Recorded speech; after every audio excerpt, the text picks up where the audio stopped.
What's up, y'all? Welcome back. If you're new here, welcome to another video. This video is going to be a little bit different. I have yet to formally introduce the motorcycles that have been in the background of the videos since I began the channel, which is kind of weird because dirt bikes are a big part of my life, and so I figure what better time than now. My wife is currently out of town, out of the country, and so she has been talking about her bike lately, about wanting to get it out, wanting to ride it and all this kind of stuff, but the battery's dead, there's some other things going on, and so I figured what better time than now while she's gone, take care of all that, to get it refreshed, get it cleaned up, new battery, new oils, things like that, and figure out what's going on with it here. And so we can kind of surprise her when she returns and it's all good to go. So yeah, let's dive into this thing. We'll tear it down, we'll get it cleaned up, and start fixing some things and do what we gotta do. First things first is getting it out of here. Yeah. Under the wheel, there we go. And then now, we can get this thing off the thing, and we'll get this thing outside and wash it. And dang, you know what? It just hit me that my channel at the beginning is Modify Everything, and it just hit me that this thing is stock as hell. There's not even a crossbar pad on this thing. We need to fix that pronto, but first off, we gotta get this thing running again, so we'll take care of that first.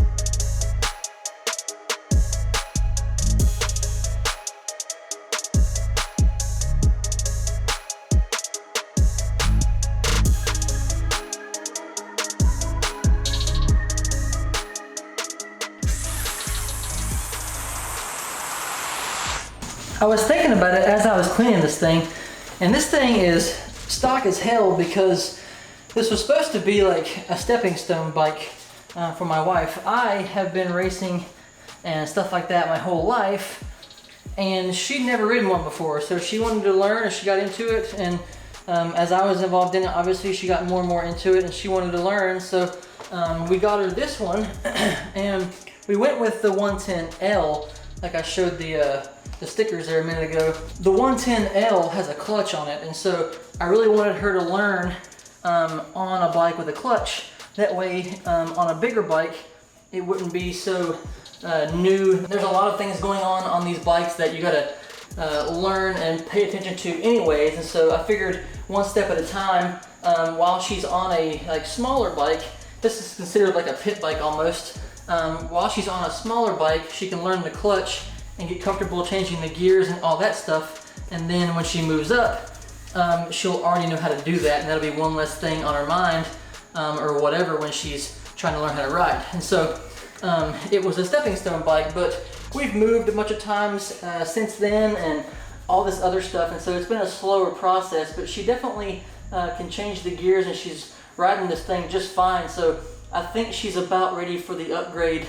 I've been thinking about that for a little while. She's probably ready to upgrade to an 85 or something like that, but that will be a decision that she has to make as well, because I don't want to just throw her on a bike and like, there you go.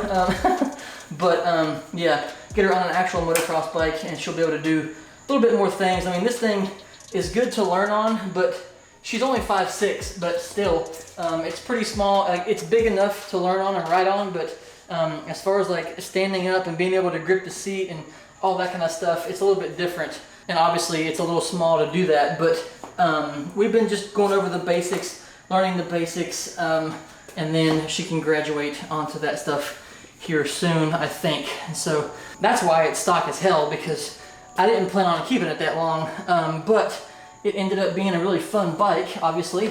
It's a 110, so it's gonna be a fun little ripper, but yeah, definitely held on to it longer than I thought we would. So I think it's about time to modify this thing a little bit. At this point, it's almost like we might as well just keep the thing when she upgrades. That way we have a fun little pit bike to putt around with, and I'd like to modify the crap out of it with like taller seats and all that kind of stuff to make it super fun to ride, but you know.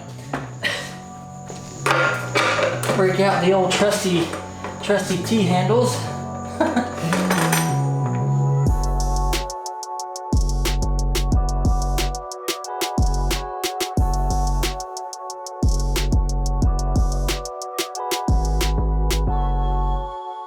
right, got all the air situated. Get this little bracket off the battery here.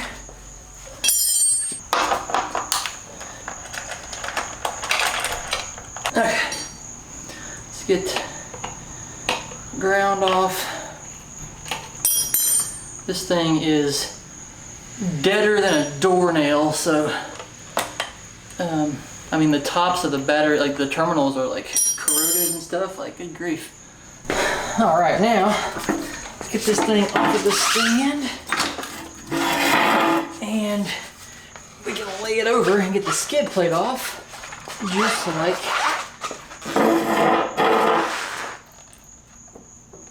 that.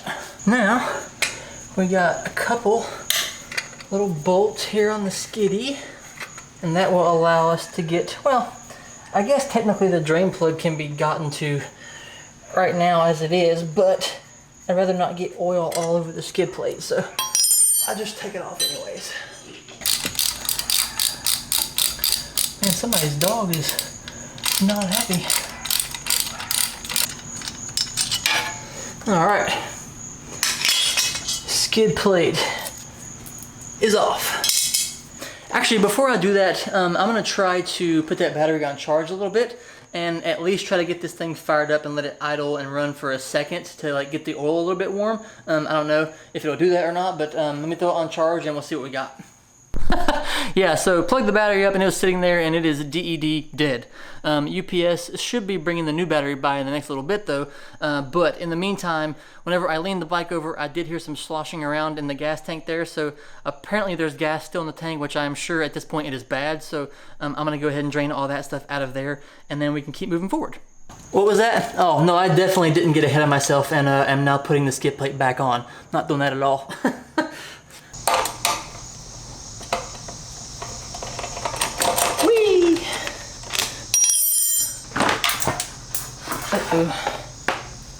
See what we're working with here. I hope there shouldn't be that much gas in there. I'm actually surprised there's even any gas in it at all, because I thought for sure I rode it till it was dry, but anywho. I'm gonna unplug it from down there and then we can drain the gas out that way. So, and boink. All right, now let's pull that off. Oh, we got some splashing out now. All right. Haha. Now I'm going to turn the gas on and it should flow out. There we go. Take the cap off here. Get some more flow.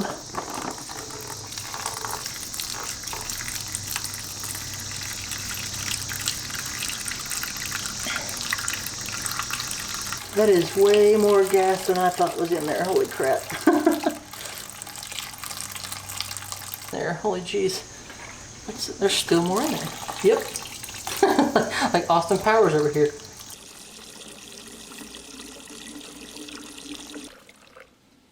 Evacuation complete. No, we're still here. Still draining out gas. Holy crap. Okay, 5 minutes later, I think we're done with the gas. Next on the agenda is the air filter. So let's get this cover off right here and see how this looks. All right, not too bad. Now we can just pull out the old air filter and see how it looks. Lots of looking like dog hair.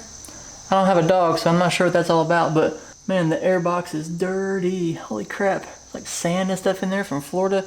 This could be like some type of grass because Florida had some really weird grass. So good thing we got brand new air filter here going in. So I'm gonna clean the air box out here and then we should be all good. I mean, there wasn't a lot of sand. I said there was sand in there, but it wasn't like a half a beach. Like it was just a little bit of sand. I could tell that was the kind of dirt we had down there. So this is all cleaned out now. Let's get the filter unwrapped here. And this, oh man, we got stickers. This goes on one way, so like that. But first, I'm going to hit it with some PJ1 filter oil that will make it a little bit tacky, and then it will grab a hold of the dirt and whatnot as it passes through and keeps things from going into the carburetor. So yeah, spray some oil on there and pop this thing in. And then we're going to kind of rub it all together, get it nice and in the filter, and then we can stick this thing into the box. And voila, like a dang glove.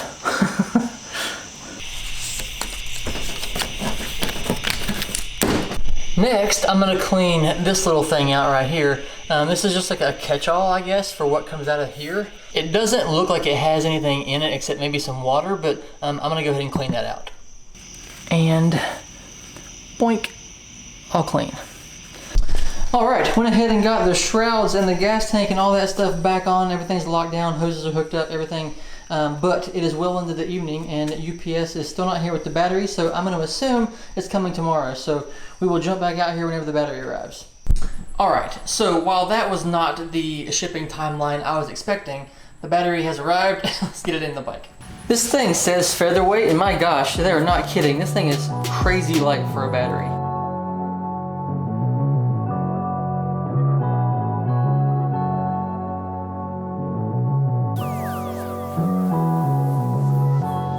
Got that thing in there. Let's get the seat on there, the side panels back on there, and then we'll load it up and go get some gas. I mean, I could use that gas in that tank right there, but I'd rather use some higher octane, so we'll go get some new gas. All right, I got the Mini inside the Mini. Let's go get some gas, and then we'll get the oil change too. All right. Let's see if this thing will start with some fresh gas, fresh air filter, fresh ass battery, and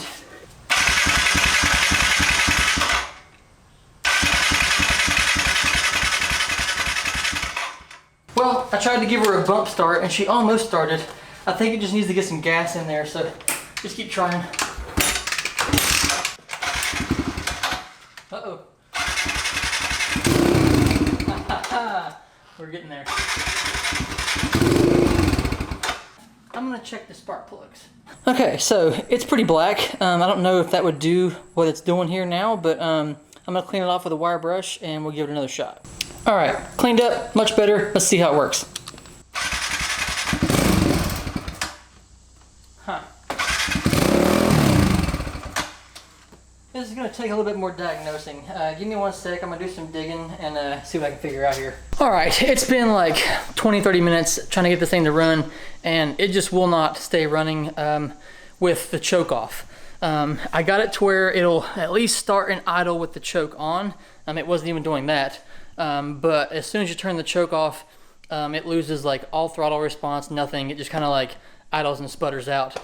And then when I get it idling with the choke on and I have the gas on like halfway, it's like spitting and sputtering. And so this is a 4-stroke, but it is carbureted, so I think maybe the jets are clogged or the carburetor's dirty, something like that, which would make sense because it's been setting for a long time. Okay, it's a few days later and I've still been thinking about it, and I think I want to try one more thing before we write it off of having to clean the whole carburetor and all that kind of stuff. I want to try to adjust the air screw and see if that'll help it out a little bit, see if it'll idle a little bit better, stuff like that. I still think the pilot jets and stuff are clogged up and it should be cleaned out, but hopefully adjusting the air screw will at least get it to idle and run smoothly a little bit, and then we can see how far we got to go with this thing. All we got to do is adjust this little screw right here, and that will adjust the idle of the bike and hopefully get it running a little bit smoother.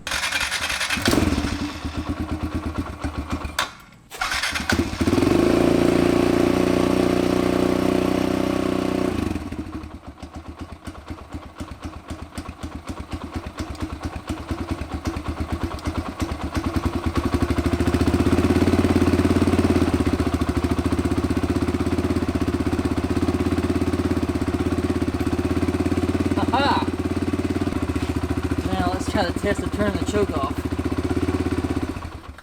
Nope, died. Nope, we're still dying here. Nope.